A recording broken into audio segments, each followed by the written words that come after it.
The Cap Seller and the Monkeys. Once upon a time, in a bustling town, there lived a cheerful cap seller who traveled from village to village selling colorful caps. He carried his caps in a large basket, balanced carefully on his head. One hot summer afternoon, while walking through a dense forest, the cap seller felt tired and decided to rest under the cool shade of a big banyan tree. "I'll just take a short nap," he said to himself, placing his basket of caps beside him.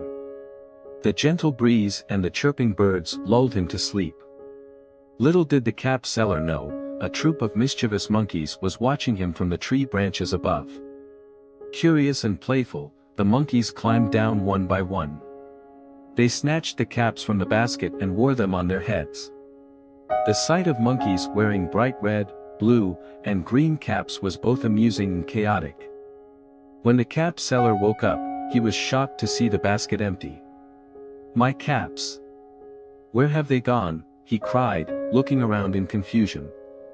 Then, he noticed the monkeys in the tree, each sporting one of his precious caps and mimicking his frantic gestures. "Oh, you naughty monkeys!" the cap seller exclaimed.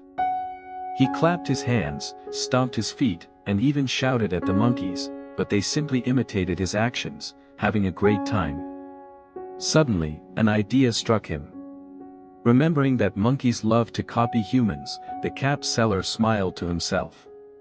He removed the cap he was wearing and dramatically threw it on the ground.